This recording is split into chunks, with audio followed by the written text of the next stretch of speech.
Welcome to Swami Vivekananda Institute. My name is Saurabh Pathak and today I am going to start theory of interest. theory of rent के बाद आ गई है भाई theory of interest. Factor pricing में मैं आपको बता दूं, फैक्टर प्राइसिंग जो ये आपका यूनिट है वो है फैक्टर प्राइसिंग. इस यूनिट में हमने पहला केस डिस्कस करा था perfect competition in both labour market as well as product market, है ना. दूसरा हमने केस डिस्कस करा था परफेक्ट कंपटीशन इन किसमें, फैक्टर मार्केट में, या कह सकते हो आप लेबर मार्केट. ये जो है ये लेबर मार्केट और वो आपका एक ही है ना. और मोनोपोली या कह सकते हो आप यहाँ पर इम्परफेक्ट कंपटीशन है ना इन कौन सा, प्रोडक्ट मार्केट. ये मैं सारे नाम इसलिए बता रहा हूँ ना, जैसे मैं लेबर मार्केट यहाँ पर फैक्टर मार्केट लिखा है, मतलब आप लोग कंफ्यूज जाते हो, लेबर मार्केट अलग फैक्टर मार्केट कहीं अलग तो नहीं है. मोनोपोली इन इम्परफेक्ट कंपटीशन में कि सर मोनोपोली की बात करिए, इम्परफेक्ट कंपटीशन थोड़ी बात करिए, उसको एक ही माना जाता है ना. जैसे कि मान लो कि इम्परफेक्ट कंपटीशन हो सकता है मोनोपोली पूरी तरह से ना हो लेकिन कम मोनोपोली हो, है ना. तो वो दूसरा केस ये डिस्कस करा था. तीसरा केस मतलब हम हैं कहाँ पर, ये क्यों थ्योरी ऑफ इंटरेस्ट हम क्यों पढ़ रहे हैं ना, हम कहाँ पर हैं एक्चुअल में. क्योंकि जब आपका सिलेबस आपके फिंगर टिप्स होता है, मान लो फैक्टर प्राइसिंग हम कितना कर चुके हैं, कितना बाकी है, क्या पढ़ रहे हैं हम एक्चुअल में, हैं कहाँ पर खड़े हुए, तो जब ये चीज़ आपके फिंगर टिप्स होती है ना, तब जो है कि it becomes more interesting while studying the things. तो आपको और अच्छा लगेगा कि हम कितना कर चुके हैं. उसके बाद हमने बायलेटरल मोनोपोली, ये सारा कुछ मैं पढ़ा चुका हूँ, प्लेलिस्ट में जाइएगा. बायलेटरल मोनोपोली का मतलब ये हुआ है कि भाई प्रोडक्ट मार्केट है as well as factor market, दोनों के अंदर क्या होगी, मोनोपोली. वो वाला भी केस हम डिस्कस कर चुके हैं. उसके बाद चौथा हमने डिस्कस करा था theory of rent. Theory of rent sir ये क्या है, ये भी फैक्टर प्राइसिंग अंदर आती है. हाँ, क्योंकि भाई रेंट किसका होता है, लैंड का, और हम बात किसकी कर रहे हैं भाई, फैक्टर प्राइसिंग. फैक्टर कौन कौन से, फैक्टर प्रोडक्शन कौन से होते हैं, land plus labour plus capital plus entrepreneur. तो हम लैंड का ये रेंट वाला, ये जो है ये वाला आपका थ्योरी ऑफ रेंट ये कवर कर चुका है ना. अब जो है यहाँ पर जो थ्योरी ऑफ इंटरेस्ट है, ये वाली थ्योरी ऑफ इंटरेस्ट, ये हम बात करें कैपिटल का, जो कैपिटल की जो प्राइसिंग होती है भाई, कैपिटल की भी तो प्राइसिंग होती है. जैसे कि किसी आपके प्रोडक्ट की प्राइस है, जैसे लैंड की प्राइसिंग है, रेंट है, लैंड का प्राइस क्या है, रेंट है ना भाई. या कोई जगह है तो उसका पैसा, उसकी कीमत क्या है, किराया, है ना. कीमत वो अलग होगी लेकिन जो है कि उसका एक्चुअल में जो नियर टू जब कोई बिजनेस करता तो वो रेंट पे ही लेता ज़मीन, है ना. उसके बाद यहाँ पर लेबर की जो है कि ये हम इसमें परफेक्ट कंपटीशन में, इम्परफेक्ट कंपटीशन में लेबर की हमने वेज, जो वेज होती है ना वेज, वो हमने निकाली सब में. परफेक्ट कंपटीशन में हमने क्या निकाली भाई कि लेबर की जो वेज होती है वो होती है VMPL के बराबर. इम्परफेक्ट कंपटीशन हमने निकाला कि लेबर की वेज होती है वो होती है आपकी MRPL के बराबर. इनमें क्या डिफरेंस है सारा कुछ मैं आपको बता चुका हूँ ना. बायलेटरल मोनोपोली में जो आपका एक तरह से जो डिसाइड होता है रेट, है ना, वो भी मैंने आपको सारा कुछ बता रखा है. तो अब एक्चुअल में हम हैं कहाँ पर, हम सारा कुछ ये डिस्कस कर चुके हैं. अब जो है थ्योरी ऑफ रेंट में आपको रिकार्डियन रेंट थ्योरी आपकी हो गई है. उसके अलावा जो है कि जो आपके modern rent theory, quasi rent, ये सारा कुछ हमने उसके कंडीशन वगैरह सारा कुछ डिटेल में जो है कि मैंने बता रखा है. अब theory of interest, theory of interest में देखो क्या क्या पार्ट है. क्लासिकल थ्योरी ऑफ रेंट, है ना, classical theory of rent, loanable fund theory, Keynes liquidity preference theory. तो ये थ्योरी ये क्या एक्चुअल में बताना चाहती हैं, जैसे कि परफेक्ट कॉम्पिटिशन, इसमें आपका परफेक्ट कॉम्पिटिशन में या आपका लेबर फैक्टर प्राइसिंग में हमने, या जो है कि जो भी लोग आए थे उन्होंने क्या करा, कोशिश करी लेबर की वेज डिसाइड करने में कि लेबर की वेज क्या होगी, उसका प्राइस क्या होगा, ठीक है ना. रेंट में रेंट डिसाइड करने की बात करेगी कि रेंट कैसे डिसाइड होगा, है ना, मतलब जो है कि जो लैंड है उसका, उसकी प्राइसिंग कैसे डिसाइड होगी. अब बात आ गई कैपिटल की, तो कैपिटल में हम जानेंगे कि भाई कैपिटल में जो जो पैसा होता है, कैपिटल मतलब जो पैसा, मनी, है ना, मनी का रेट क्या है, पैसा. जैसे अगर पैसे को आप गुड्स मान लो, मैंने, आप सपोज आपने मुझसे ये पेन लिया तो आप उसके बदले मुझे कुछ पैसा दोगे. अगर मान लो आपने मुझसे पैसे लिए 10,000 रुपये, तो उसके बदले में आप मुझे कुछ दोगे भाई. आप कहोगे पैसे के बदले पैसे दे देंगे, 10,000 मैंने आपसे लिए मैं आपको वापस कर दूंगा. नहीं भाई, कुछ ना कुछ ब्याज आप मुझे जरूर दोगे. क्यों दोगे, क्योंकि भाई मार्केट का रेट है, मैं आपको क्यों पैसा दूंगा बताइए. अगर दे भी दूंगा तो दिल पे पत्थर रख के दे दूंगा, है ना. क्योंकि पैसा जो है अगर आप उसको एक कमोडिटी मान लो, है ना, दिल पे पत्थर इकोनॉमिक्स में नहीं चलता है. वहां पर सीधा यही है कि अगर पैसा आपने दिया तो it means that you will be paying for that. Okay, suppose I borrowed from you, okay, 1 lakh rupees. तो 1 साल बाद मैं आपको 2 साल बाद 1 लाख रुपये लौटाऊं तो आप खुश रहोगे, आप, यू वोंट बी सेटिस्फाइंग. आप सेटिस्फाई तब रहोगे जब you may be thinking that whatever earning I may have done from this 2 lakh rupees, if I am returning that earning along with that 2 lakh rupees after 2 years, अगर मैं 2 लाख के साथ plus में जो आप पैदा कर सकते हो उस पैसे से वो भी मैंने लौटाया, वो क्या हो जाएगा, ब्याज। यानी उस 2 लाख रुपए का जो ब्याज हो गया ना, उस 2 लाख रुपए का जो मैंने आपको वापस करा है ना, तो प्लस में मैं इस पे मान लो कि आपको 5,000 रुपये और वापस कर रहा हूँ, है ना। तो ये आपका हो जाएगा क्या, ये आपका हो जाएगा इंटरेस्ट। यानी कि जो है भाई ये इंटरेस्ट, यानी यही क्या है, प्राइस है पैसे का, यही प्राइस, इसको क्या कहा जाता है, इंटरेस्ट कहा जाता है। तो इसीलिए यहाँ पर इसका नाम दिया गया थ्योरी ऑफ इंटरेस्ट। इंटरेस्ट के बारे में ही जो है कि यहाँ पर बात करी जाएगी। और यहाँ पर जो भी थ्योरीज है आपकी, चाहे भले ये क्लासिकल रेंट थ्योरी हो गई है ना, चाहे आपकी यहाँ पर ये लोनेबल फंड थ्योरी या लिक्विडिटी प्रेफरेंस थ्योरी, इन्होंने, इन तीनों लोगों ने केवल और केवल इंटरेस्ट के डिटर्मिनेशन की ही बात करी। इंटरेस्ट कैसे डिटरमाइन होगा, इंटरेस्ट कैसे डिटरमाइन होगा वो हम आगे डिस्कस करेंगे। ओवरऑल जो ऑब्जेक्टिव रहेगा, जो हम डिस्कशन करेंगे, वो हमारा यही रहेगा कि जैसे कि प्रोडक्ट को हमने क्या, प्रोडक्ट मार्केट में क्या होता है, डिमांड ऑफ प्रोडक्ट होती है ऐसे, और सप्लाई ऑफ प्रोडक्ट होती है। जहां पर इक्विलिब्रियम बनता है वो हो जाता है प्राइस। तो भाई अगर पैसे को अगर हमने क्या मान लिया, प्रोडक्ट मान लिया, कि भाई पैसा भी तो प्रोडक्ट एक तरीके से मान लो सपोज, है ना, उसका भी तो प्राइस होता है भाई, जितनी उसकी डिमांड होगी मार्केट में, है ना। यानी डिमांड कहाँ से होगी, जो पैसा लोग मांग रहे हैं कि भाई मुझे चाहिए कंजम्पशन के लिए, मुझे चाहिए इन्वेस्टमेंट के लिए, मुझे चाहिए कहीं ना कहीं, है ना, इन चीज़ों के लिए पैसे। तो ऐसे डिमांड करने वाले लोग और सप्लाई करने वाले लोग, सप्लाई कर कौन, जैसे बैंक सप्लाई कर रही है, जो हम लोग पैसा सेव कर देते हैं बैंक में जाकर के, वही क्या होता है, कोई डिमांड करा तो उसको मिल जा रहा है, यानी हमने ही सप्लाई करी है, यानी हमारी कौन सी, हमारी सेविंग ही सप्लाई है। तो जो सप्लाई है, तो वहां पर जो भी इक्विलिब्रियम पॉइंट बनेगा वही क्या हो जाएगा, इसका प्राइस। और प्राइस, पैसा का प्राइस क्या होता है, जैसे माना मैंने आपको 10,000 रुपये दिया, तो आपने मुझे उसके बदले में कुछ दिया ना, 10,000 रुपये मेरे आप वापस दोगे ही दोगे, प्लस में उसके बदले में क्या दोगे आप, ब्याज ही तो दोगे। तो वो, और वो तो मतलब उसका प्राइस, तो इसका प्राइस क्या हो जाएगा आपका, हो जाएगा यहां पर R for rate of interest, R for rate of interest. I hope की चीज बहुत अच्छे से आपको समझ में आया होगा कि यहाँ पर आर क्यों रखा गया है ना। ये क्या है, प्राइस है किसका, पैसे का।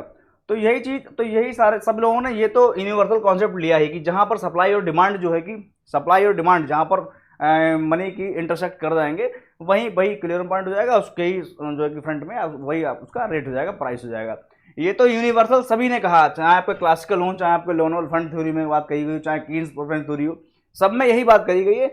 डिफरेंस तीनों में क्या है, डिफरेंस ये कि किसी ने सप्लाई में कुछ चीज़ें ली हैं, कि केवल किसी ने, जैसे क्लासिकल थ्योरी में सप्लाई में केवल उन्होंने क्या लिया है कि भाई जो हम सेविंग कर रहे हैं वही सप्लाई है। अरे भाई, तो उसके बाद लोनेबल फंड थ्योरी उन्होंने कहा नहीं, क्रिटिसिज्म कर दिया कि नहीं, सप्लाई के अलावा भाई जो सेविंग के अलावा जो है सप्लाई में बैंक क्रेडिट भी आता है ना। लोग जो है कि डिसहोल्डिंग कर देते हैं। डिसहोल्डिंग मतलब जैसे मान लो किसी ने जमाखोरी करके रखी है 10-20 करोड़ रुपया, है ना, अब जो एक साथ मार्केट में इंटरेस्ट बढ़ गया है, ब्याज बढ़ गया, तो उसने वो पैसा निकाला बाहर सब, यानी वो भी तो सप्लाई के अंदर जाएगा ना।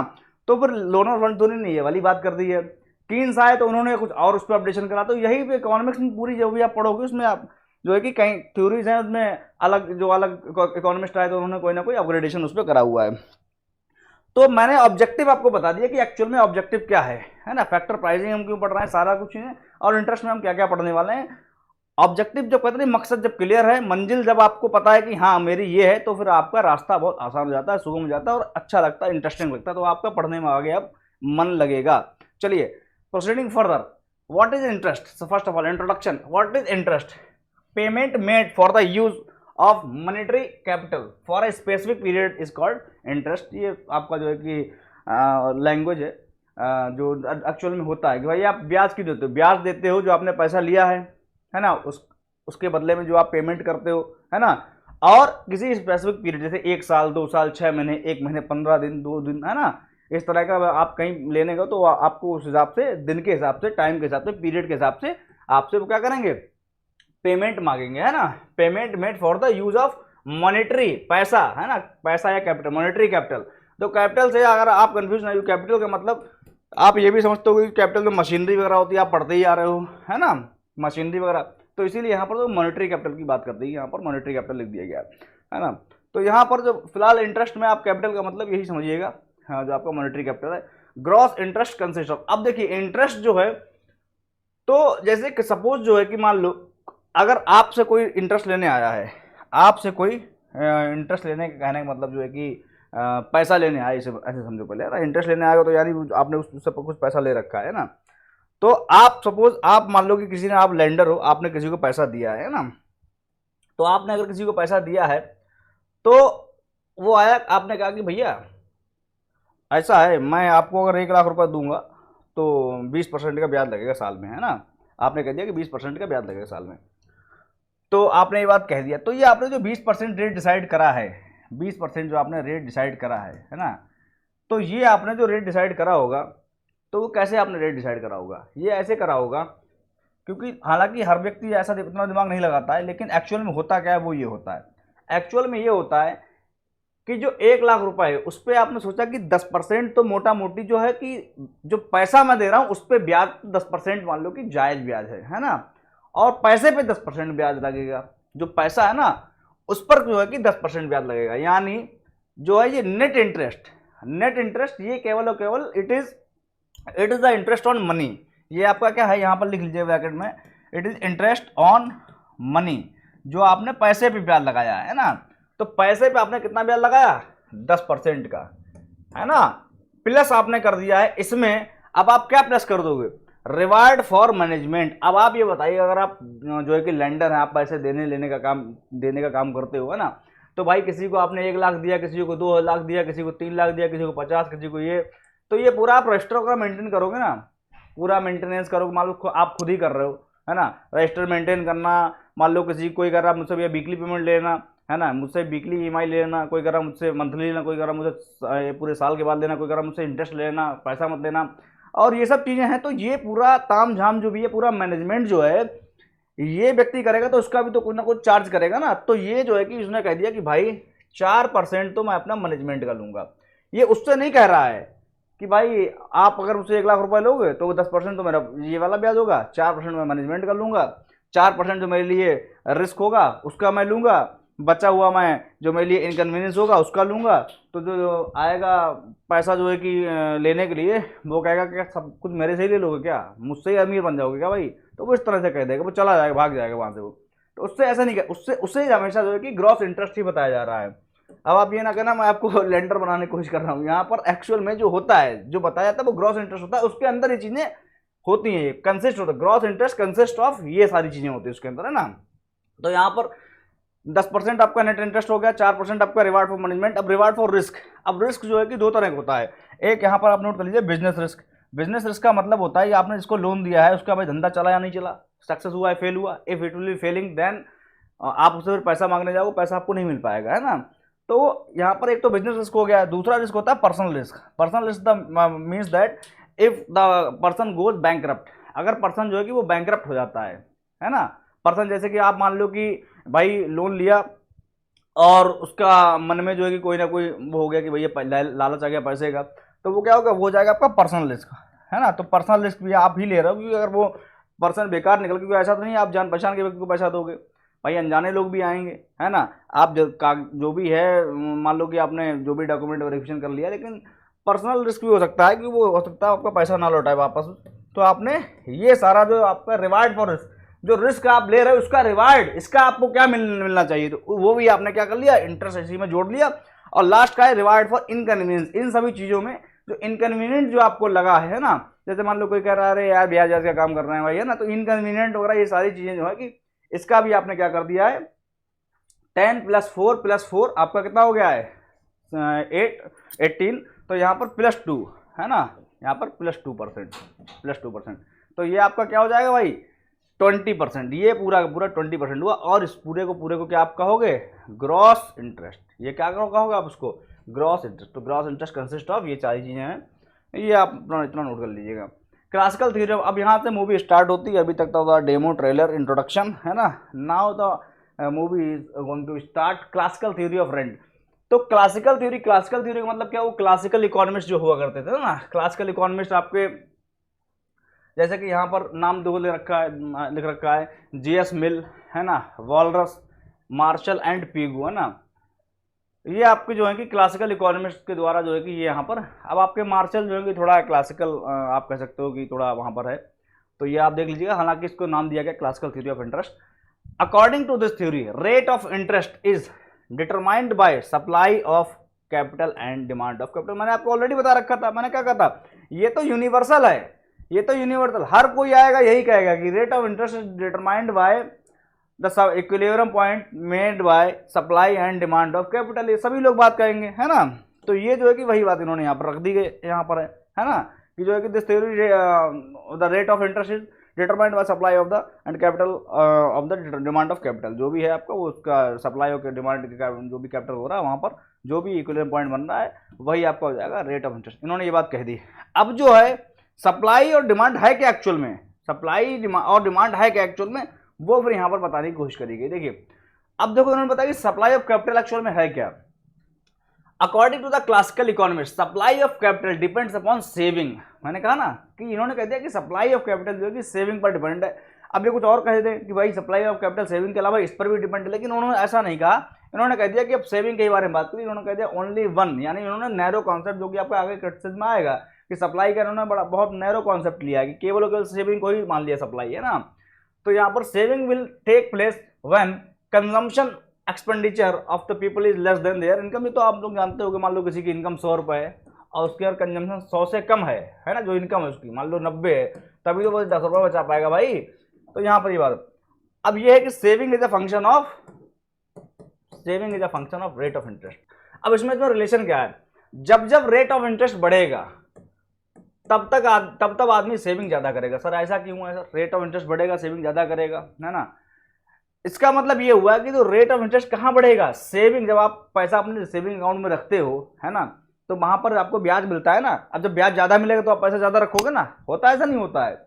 ऐसा होता है कि जब ब्याज वहां पर बढ़ेगा तब आप पैसा ज्यादा, बहुत से लोग रहोगे सर मुझे तो ब्याज ही नहीं पता, मुझे जितना पैसा होता है उतना रख देता हूं। तो यही तो बात कीन्स ने बाद में कही थी कि रेट ऑफ इंटरेस्ट कोई नहीं देखता है, इनकम पे डिपेंड करती है सेविंग। इनकम ज्यादा है तो पैसा रखेगा जाके, है ना। लेकिन अभी क्लासिकल में ये कहा गया है कि सच्चाई ये भी है ना, कि रेट ऑफ इंटरेस्ट जो है कि जब आदमी जिसका पैसा ज्यादा होता है वो ये भी चीजें देखता है ना, ये भी फैक्टर है कि रेट ऑफ इंटरेस्ट जो है कि जब होगा ज्यादा तब आदमी जो है कि बैंक में ज्यादा पैसा रखेगा, यानी सेव ज्यादा करेगा। बैंक में रखने का मतलब आप ये मत कहो कि अपनी गुल्लक में आपने रखा है, गुल्लक की बात नहीं हो रही यहाँ पर, है ना। गुल्लक का मतलब जो नहीं वो लोग घर पे बना के रखते हैं, उसमें सिक्का डाल देते हैं, नोट डाल देते हैं, ना, वो सेविंग। आप सेविंग की इमेज निकालोगे गूगल से तो वैसे सेविंग बन के आएगी पूरी, है ना। तो वो चीज़ नहीं है। बैंक अकाउंट में यहाँ पर सेविंग की बात करी गई है कि वहाँ पर रेट ऑफ इंटरेस्ट बढ़ेगा, क्योंकि रेट ऑफ इंटरेस्ट गुल्लक में डालने से तो बढ़ेगा नहीं, कि वहाँ पर आपने डाले 1000 निकलेंगे 1500, है ना। लेकिन इसमें अगर आप 1000 डालोगे 20 साल बाद निकालोगे तो हो सकता है आपके 1500 हो जाए, है ना। तो वो आप देख लेना जो भी रेट ऑफ इंटरेस्ट चल रहा है उसके अकॉर्डिंग। तो यहाँ पर अब भाई क्या है कि रेट ऑफ इंटरेस्ट और सेविंग जो है, यहाँ पर जब आपका रेट ऑफ इंटरेस्ट बढ़ेगा तब सेविंग भी आप ज़्यादा करोगे, और जैसे ही आपका कम होगा बैंक ब्याज देना कम करेगा वैसे ही आप सेविंग भी कम कर दोगे।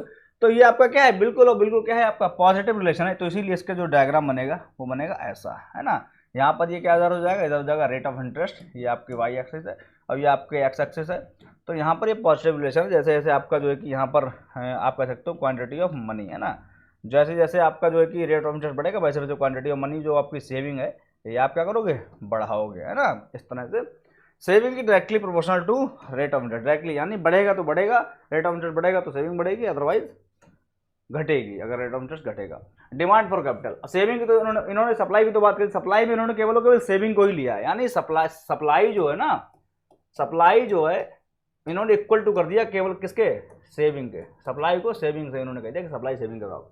अब जो है demand for capital, demand for capital उन्होंने क्या लिया, केवल और केवल इन्वेस्टमेंट, कि जो इन्वेस्टमेंट करेगा वही डिमांड करेगा। जो इन्वेस्टमेंट करेगा यानी जो कोई प्लांट लगाएगा, जो कहीं बिजनेस में लगाएगा, जो कहीं ना कहीं पैसा इन्वेस्टमेंट करेगा, पोर्टफोलियो में डालेगा, शेयर मार्केटिंग करेगा, कहीं ना कहीं इन्वेस्टमेंट करेगा, वही जो है कि डिमांड करेगा पैसे की। तो इन्होंने केवल और केवल इन्वेस्टमेंट ही लिया, जो कि क्रिटिसाइज करा आगे चल के किसी ने कहा कि भाई अब हम ही लोग दिमाग लगा लो, हम लोग ही अगर दिमाग लगा लें तो भाई जब हमको कंजम्पशन चाहिए होता है, हमको कोई कार लेनी, कोई बाइक लेनी है, आज का हर तरीके का लोन है, पर्सनल लोन, घूमने जा रहे हो तो उसका लोन, मतलब जो है कि आप कहीं घूमने जा रहे हो तो उसके लिए भी आप डिमांड कर रहे हो पैसे की, है ना। इन्होंने कहते हैं इन्वेस्टमेंट के लिए, कोई कार लेने तो बाइक लोन, हर तरीके के लोन, एजुकेशन लोन, है ना। एजुकेशन हाँ फिर भी एक तरीके का आपका इन्वेस्टमेंट है ना। तो आपका इन्होंने कह दिया कि जो demand for the capital is made to get capital goods like machines. उन्होंने कहा कि केवल मशीन्स लेने के लिए, machine, tools, equipment etcetera, make investment in order to increase productivity. इन्होंने कहा प्रोडक्टिविटी बढ़ाने के लिए इन्वेस्टमेंट के लिए ही क्या होती है, डिमांड होती है। उन्होंने केवल यही एक जो है कि टूल है, यानी डिमांड को इन्होंने इक्वल टू कर दिया किसके, इन्वेस्टमेंट के। डिमांड को इन्होंने इक्वल टू कर दिया किसके, इन्वेस्टमेंट के, और कह दिया कि investment is a function of आपका जो है कि रेट ऑफ इंटरेस्ट। बाकी में बिल्कुल भाई इन्वेस्टमेंट तो भाई बिल्कुल रेट ऑफ इंटरेस्ट का क्या है, फंक्शन है। क्यों, क्योंकि जैसे जैसे आपका rate of interest, small are capital R में थोड़ा अंतर मत समझिएगा यहाँ पर, है ना, कहीं मैं स्मॉल ले रहा हूँ कोई कैपिटल, यानी रेट ऑफ इंटरेस्ट अगर बढ़ेगा तो आप बताइएगा इन्वेस्टमेंट ज़्यादा करोगे। उल्टा मत सोचो बिल्कुल कि भाई रेट ऑफ इंटरेस्ट बढ़ेगा तो मैं इन्वेस्टमेंट ज़्यादा करूँगा ताकि मुझे ज़्यादा रेट ऑफ इंटरेस्ट मिलेगा। भाई आप इन्वेस्टमेंट करोगे यानी प्लांट लगाओ, वहाँ से इंटरेस्ट कहाँ से मिलेगा आपके लिए, वहाँ से आपको ब्याज थोड़ी मिल रहा है। इन्वेस्टमेंट का मतलब ये है कि बैंक वाला रेट ऑफ इंटरेस्ट की बात करिए तो सीधे सीधे बैंक का rate of interest, rate of interest जो बैंक में चल रहा है ना, वो चाहे कोई सा भी हो। अब आप कहोगे इधर सेविंग का रेट ऑफ इंटरेस्ट, इन्वेस्टमेंट का रेट ऑफ इंटरेस्ट अलग अलग होगा, लेकिन होगा एक ही प्रोपोर्शन। अगर आपका सेविंग का इंटरेस्ट बढ़ रखा होगा तो आपका बोरोइंग वाला भी रेट ऑफ इंटरेस्ट बढ़ रखा होगा। तो इसमें जो है कि आप कंफ्यूज मत होइएगा बिल्कुल भी। जैसे कि आपका अगर आपको सेविंग पे रेट ऑफ इंटरेस्ट मिल रहा मान लो कि 8% है ना, तो जो आपका बोरोइंग का रेट ऑफ इंटरेस्ट होगा वो 8 से ऊपर ही होगा, कम तो होगा नहीं। मान लो कि बोरोइंग का आपका बोरोइंग जो मान लो कोई पैसा अगर आपको मिल रहा है सेविंग पे 8% है ना, तो जो मतलब जो है कि बैंक जब आपको 8% दे रही है तो जब किसी को लोन देगी तो उससे तो ज़्यादा लेगी ना, क्योंकि बैंक करती है ऐसे तो कमाती है, उनसे लिया ज़्यादा ब्याज, आपको दिया कम ब्याज, है ना ऐसे। तो मान लो कि अगर ये जब बढ़ेगा, मान लो 8 से हो गया 10, तो बोरोइंग वाला भी तो बढ़ा देगी इधर। मान लो पहले ये 9 था फॉर एग्जाम्पल, तो अब ये अगर सेविंग 10 कर दिया तो ये क्या कर देगी, 10 कर देगी, ये वाला 10 ये वाला बढ़ा देगी। और तो कहने का मतलब ये है कि आप बिल्कुल कंफ्यूज मत होना यहाँ पर।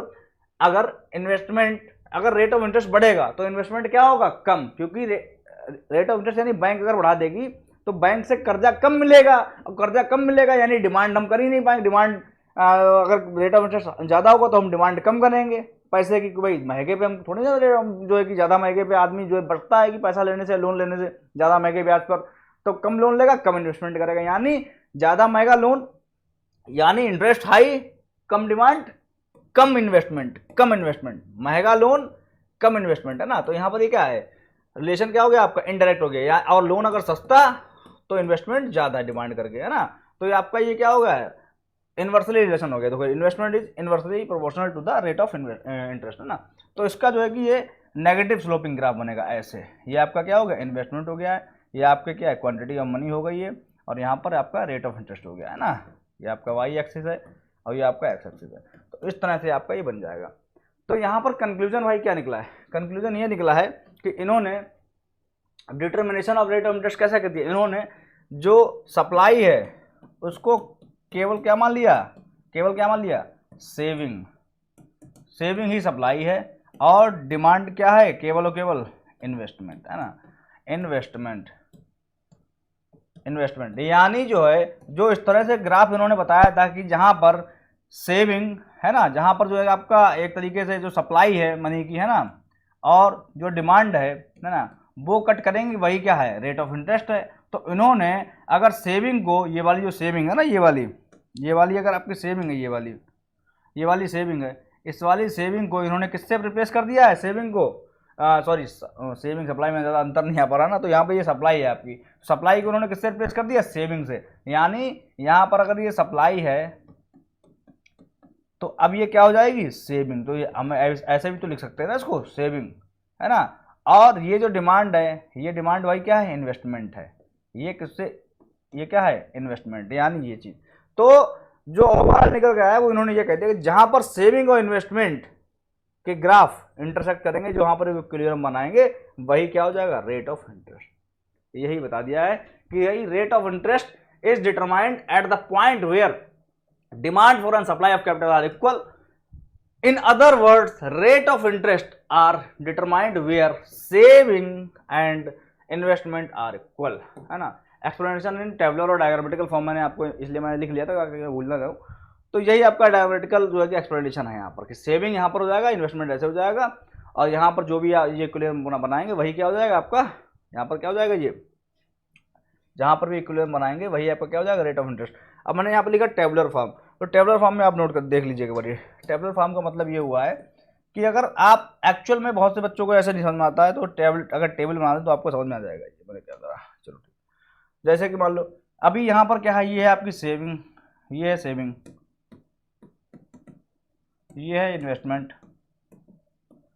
ये सेविंग, ऐसे करके, ठीक है ना, ये सेविंग है, ये इन्वेस्टमेंट है ना।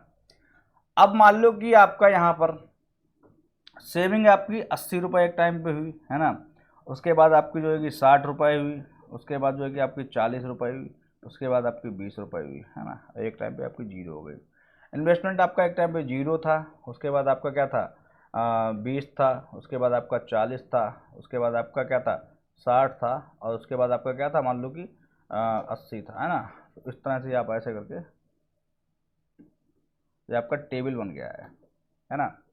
तो यहाँ पर इन्होंने कहा कि जहाँ पर सेविंग और इन्वेस्टमेंट इंटरसेक्ट करेंगे, यानी अगर ये आप लाइन अगर ड्रॉ करोगे ऐसे करके, तो सेविंग यानी जो 80 से लेकर जीरो तक जा रही है, यानी सेविंग जो है ये क्या है, मान लो ये 80, मान लो यहाँ पर ये पॉइंट, ये वाला पॉइंट है, ये 80 है मान लो, है ना, ये 80 से लेकर ऐसे ऐसे जा रही है, मान लो ऐसे बिल्कुल ऐसे जा रही है ना।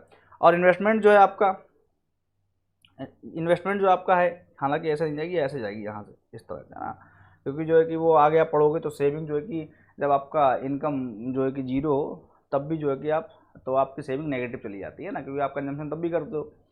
और यहाँ पर जो है कि जो आई है, तो यहाँ पर इस तरह से ये कट करेगा, तो ये कहाँ पर कट कर रहा है, अगर इनको अगर हम ड्रॉ करेंगे तो ये वाला कॉमन पॉइंट आ रहा है, ये वाला कॉमन पॉइंट, ये वाला कॉमन पॉइंट आ रहा है यहाँ पर, ये वाला, यहाँ पर सेविंग और इन्वेस्टमेंट इक्वल हो जाएगा 40, तो 40 ये क्या हो जाएगा आपका इक्विलिब्रियम पॉइंट, है ना, 40 क्या हो जाएगा आपका इक्विलिब्रियम पॉइंट हो जाएगा। तो यहाँ पर ये मान लो ये 40 है, ये वाला 40 है ना, ये वाला पॉइंट 40 है, तो यही आपका क्या हो जाएगा यहाँ पर रेट ऑफ इंटरेस्ट, जो भी मान लो ये रेट ऑफ इंटरेस्ट आपका 1 है, ये 2 है, ये 3 है, ये 4 है, तो ये क्या हो जाएगा 5, यानी 5% पे 5% आपका रेट ऑफ इंटरेस्ट निकला है मार्केट में, ठीक है ना। तो ये तो पूरा सीन था आपका क्लासिकल थ्योरी का, है ना। अब जो criticism of classical theory friend, अरे भाई ये मैंने टाइपिंग कर दी है और यहाँ पर मैंने रेंट लिख दिया है ना, तो यहाँ पर ये इंटरेस्ट आप लोग कर लीजिएगा भाई सभी लोग, है ना। ये यहाँ पर रेंट नहीं होगा, क्योंकि रेंट तो मैं ख़त्म कर चुका हूँ, है ना, यहाँ पर रेंट नहीं होगा, रेंट मैं ख़त्म कर दूँगा, ये मेरी टाइपिंग मिस्टेक है, मैं किसी और का नाम नहीं लूँगा, मैंने ही भाई जो है कि टाइपिंग करी है ये।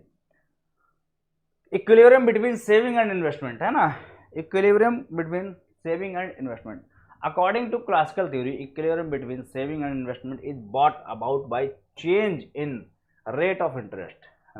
But according to Keynes, equality between saving and investment is brought about by change in income and not by change in rate of interest. इन्होंने कह दिया कि भाई कि जो यहाँ पर उन्होंने क्या लिया एक्चुअल में, जो हुआ, जो कहने का मतलब है इनका वो ये है कि equilibrium between saving and investment according to classical theory, equilibrium between saving and investment is brought about by change in rate of interest. ये change in rate of interest जो है ना, उससे जो है कि यहाँ पर क्या होता है इक्विलिब्रियम बनता है सेविंग और इन्वेस्टमेंट के बीच में, है ना। लेकिन कीन्स ने क्या कहा, equality between saving and investment is brought, equality saving और इन्वेस्टमेंट में आती है कैसे, about by change in income not by ROI। जो मैं आपको पहले ही बता चुका हूँ, मैंने कहा था कि भाई जब आप कहीं पैसा अपना जमा करते हो, बैंक में सेव करते हो, तो आप पहले इनकम देखते हो, जब आपके पास इनकम है तब तो आप जमा करने जाओगे तो आपको बोला कुछ बचा भी नहीं।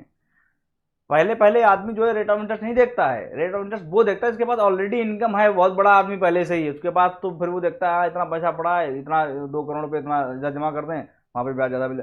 जब जो मीडियम क्लास, ज़्यादातर पॉपुलेशन मीडियम वर्ग की है, तो वहाँ पर क्या है कि भाई पहले तो व्यक्ति देखता है कि मेरे पास क्या पैसा है कि नहीं है, तब तो सेव करने की बात करेगा ना। पहले तो ये देखेगा मेरी इनकम कितनी है, मेरी इनकम कितनी है, 1 लाख रुपए मेरी इनकम है, 2 लाख रुपए, 4 लाख रुपए, कितनी मेरी इनकम है, कितना बचा सकता हूँ। पहले तो ये बचेगा या नहीं बचेगा, उसके बाद देखेगा हाँ अब हाँ इतना मैं बचा सकता हूँ, अब ये मैं वहाँ पर डालूँ या नहीं डालूँ, अब मैं सेविंग करूँ इसकी बैंक में डाल दूँ सेविंग अकाउंट में, या मैं इसको इन्वेस्टमेंट कर दूँ, है ना। तो पहले बात आती है इनकम, तो यही बात कीन्स ने कही कि पहले भाई इनकम की बात आती है, उसके बाद ही जो है कि रेट ऑफ इंटरेस्ट, जो है कि रेट ऑफ इंटरेस्ट नहीं इनकम से डिसाइड होता है सेविंग कहाँ पे होगी, और सेविंग फिर जो है कि मान लो कि ज़्यादा होगी या कम होगी, तो उस हिसाब से जो है कि सेविंग का ऐसे सेविंग वाला ये वाला है, ज़्यादा होगी या कम होगी तो उस हिसाब से जो है कि आपका इक्विलिब्रियम पॉइंट बनते हैं, है ना।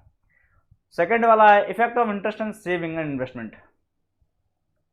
According to the classical theory, both saving and investment are influenced by rate of interest. दोनों सेविंग और इन्वेस्टमेंट आर इन्फ्लुएंस होते हैं बाय रेट ऑफ इंटरेस्ट, ये बात कही। लेकिन कीन्स ने कहा according to Keynes saving influenced by marginal rate of efficiency, है ना। इन्होंने कह दिया है कि जो सेविंग है ना, नहीं सेविंग, एक मिनट, यहाँ पर ये होगा कि सेविंग जो है आपका यहाँ पर इनकम से इन्फ्लुएंस होती है। सेविंग जो है वो आपकी इन्फ्लुएंस होती है इनकम से, कि आपकी इनकम ज़्यादा तो आप सेविंग करोगे। इन्होंने कह दिया कि सेविंग रेट ऑफ इंटरेस्ट से इनकम इन्फ्लुएंस होती है, कि भाई जो कि ऑलरेडी यहाँ पर बात कर चुका हूँ। और डिमांड, इन्होंने कहा कि डिमांड भी जो है कि यानी इन्वेस्टमेंट जो है कि वो किससे इन्फ्लुएंस होता है, डिमांड को उन्होंने बताया इन्वेस्टमेंट। इन्होंने कहा कि जो इन्वेस्टमेंट इन्फ्लुएंस होता है, इन्वेस्टमेंट वो आपका इन्फ्लुएंस होता है रेट ऑफ रिटर्न से, रेट ऑफ इंटरेस्ट से, कि भाई रेट ऑफ इंटरेस्ट कम है तो ज़्यादा इन्वेस्टमेंट, रेट ऑफ इंटरेस्ट ज़्यादा है कम इन्वेस्टमेंट। आपने कभी ऐसा आंकड़ा देखा है? अरे भाई जो ब्याज दे दो मुझे, जल्दी दो, ऐसे भी लोग होते हैं।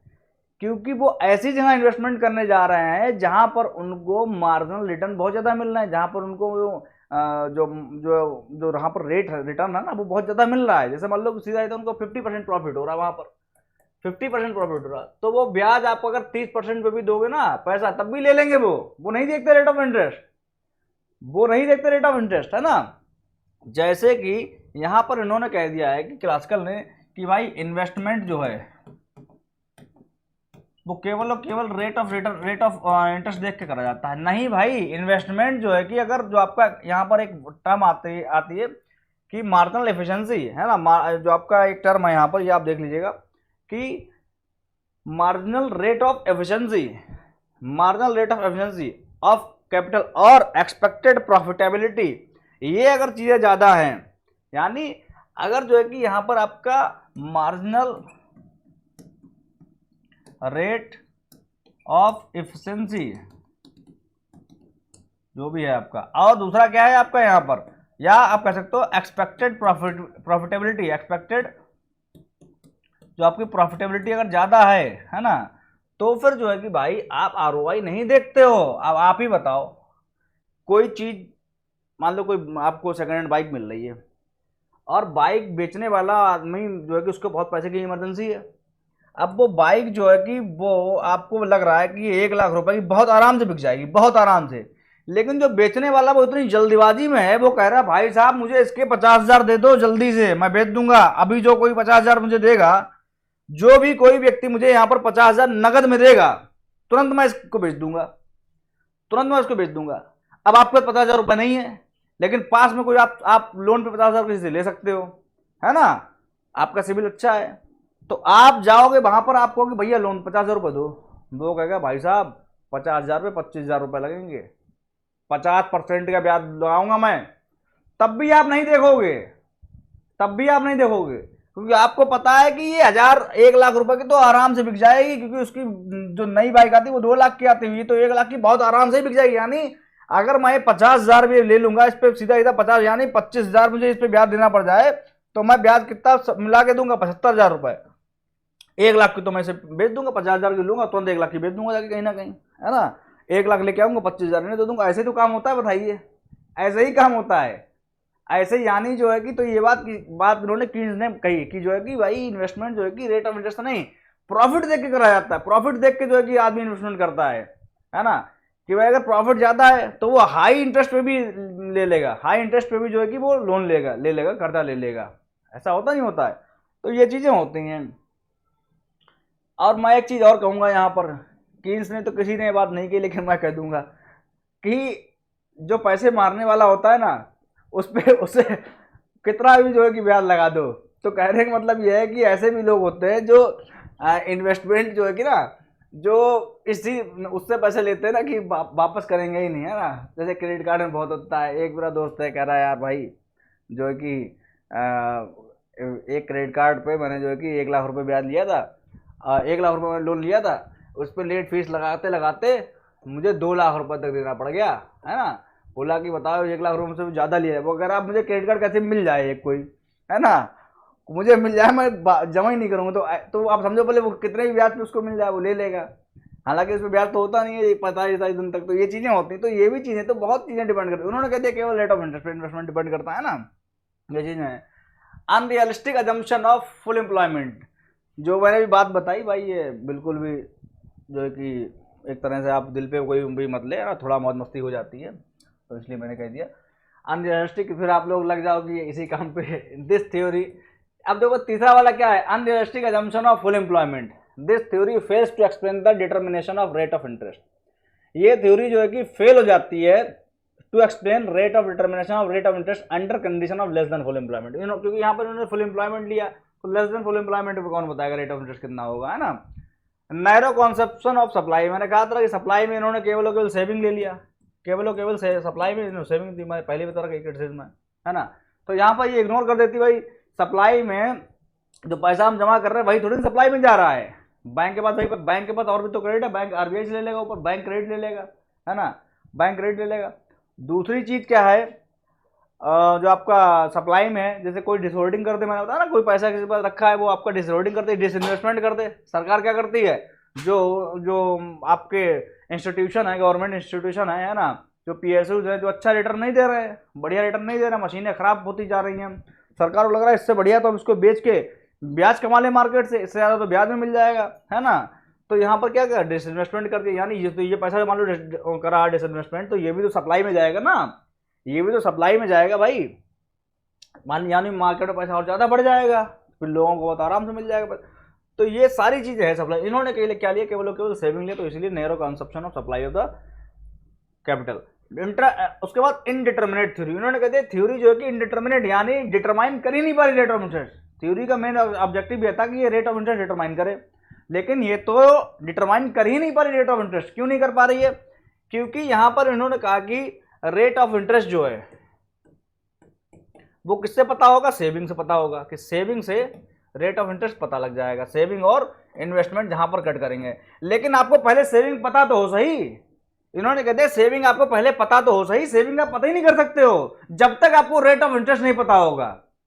आप तो रेट ऑफ इंटरेस्ट पता करने जा रहे हो, अब आप कह रहे हो मुझे सेविंग पता है, इन्वेस्टमेंट पता है, मैं बता दूंगा रेट ऑफ इंटरेस्ट कितना है, लेकिन रेट ऑफ इंटरेस्ट आप बता ही नहीं सकते जब तक आपको सेविंग पता नहीं, और सेविंग यहां पर आप पता ही नहीं कर सकते हो। सेविंग का पता तब कर पाओगे जब आपको रेट ऑफ इंटरेस्ट पता हो, यानी कहानी पूरी उल्टी हो गई यहां पर, है ना। तो यहां पर उन्होंने कह दिया कि देखो कहानी ऐसे चलती है, उन्होंने कहा कि होता ऐसे है, एक्चुअल में क्या होता है कि सबसे पहले तो क्या होता है, यहां पर आदमी की आती है इनकम, इनकम ना कह के आप सीधे सीधे कह दो कि सबसे पहले तो रेट ऑफ इंटरेस्ट ऑलरेडी होता है, रेट ऑफ इंटरेस्ट, कि रेट ऑफ इंटरेस्ट जब आपको पता होगा तब आप पता कर पाओगे कि इन्वेस्टमेंट कितना हो रहा है, तब आप पता कर पाओगे कि भाई उस रेट ऑफ इंटरेस्ट पे कितना लोग इन्वेस्टमेंट करेंगे, है ना। और उसके बाद जो है कि इन्वेस्टमेंट जब करेंगे तब जो है कि मान लो फैक्ट्री प्लांट्स लगेंगे, वहां पर एम्प्लॉयमेंट होगा, तब होगी इनकम, यानी जो है इन्वेस्टमेंट के बाद होगी इनकम, और इनकम के बाद ही क्या होगी, सेविंग। इनकम जब होगी तब सेविंग होगी, और सेविंग जब होगी तब जो है कि आप रेट ऑफ इंटरेस्ट पता कर पाओगे। तो यानी आप जो भाई सबसे पहले तो सेविंग पता करने के लिए ऐसे आओ ऐसे, अब आप कहोगे सर ये बात तो वही होगी ना, सेविंग पता है तो रेट ऑफ इंटरेस्ट पता लग जाएगा। उन्होंने कहा कि नहीं, पहले सेविंग पता करो, सेविंग पता करने के लिए आपको रेट ऑफ इंटरेस्ट पहले ही पता होना चाहिए।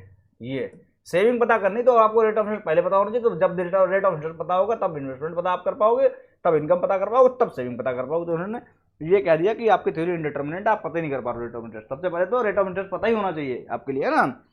तो ये सब बातें हो गई यहाँ पर। तो ये वाला भी आपका पॉइंट क्लियर हो गया।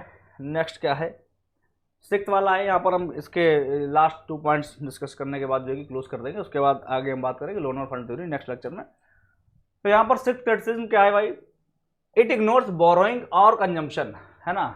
जैसे कि इन्होंने भाई इन्वेस्टमेंट की केवल बात करी, यानी नैरो साइड ऑफ डिमांड भी कह देंगे, है ना, क्योंकि इन्होंने सप्लाई में केवल सेविंग की बात करी, और जो है कि इन्वेस्टमेंट में आपका डिमांड में केवल इन्वेस्टमेंट की बात करी। भाई डिमांड आदमी तब भी करेगा ना जब उसको उधारी चाहिए होगा, जब उसको कंजम्पशन चाहिए होगा। This theory is based on wrong assumption that money is demanded for investment only and not for the consumption purpose. The theory ignores the consumption loan, neutrality of money. Neutrality आपका ये जो है पैसे को कह दिया कि आप पैसा न्यूट्रल है, न्यूट्रलिटी ऑफ मनी, है ना। Supply of money don't affect equilibrium rate of interest. तो ये इसका मतलब क्या होगा कि पैसा कितना भी रेट ऑफ इंटरेस्ट अफेक्ट नहीं हो रहा, यानी पैसा न्यूट्रल मान लिया है। तो यहाँ पर ये गलत बता दिया गया है। Interest is not a reward of saving only. Interest जो है कि सेविंग का ही क्या है, रिवार्ड नहीं है। अकॉर्डिंग टू कीन्स, ये आपका यहाँ पर फिर से टाइपिंग मिस्टेक,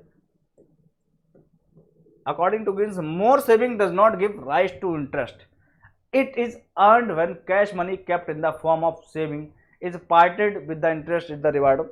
तो कीन्स ने कह दिया कि देखो एक्चुअल में क्या है, interest is not a reward of saving only. Interest जो है कि जब आप पैसा सेव कहीं करते हो उसका ही रिवार्ड नहीं है कि आपने कह दिया जब आप सेविंग करते हो तभी आपको ब्याज मिलता है, ऐसा नहीं है भाई।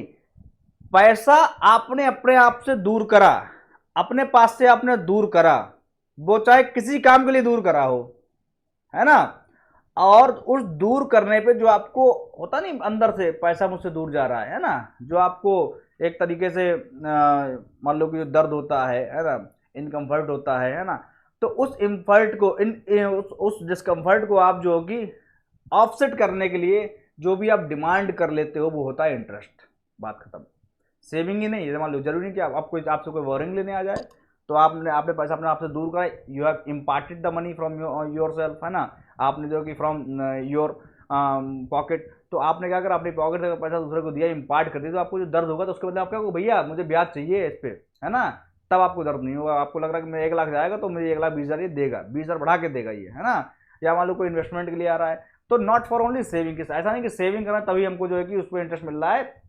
Interest can be anything what value what payment we are determining for imparting, है ना, from our pocket that money. Okay, तो इस तरह से इन्होंने कह दिया, किसने कह दिया।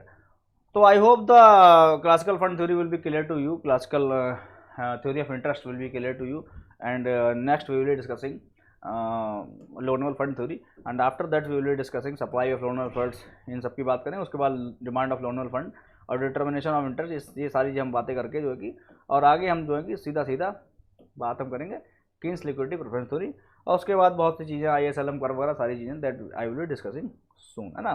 तो thank you so much, we will be meeting the next lecture. तब तक के लिए keep on practicing, I will be जो है कि completing soon microeconomics till the UGC NET exam is coming। तो thank you so much, we will be meeting next lecture. जय हिंद, जय Bharat, take care, keep on practising.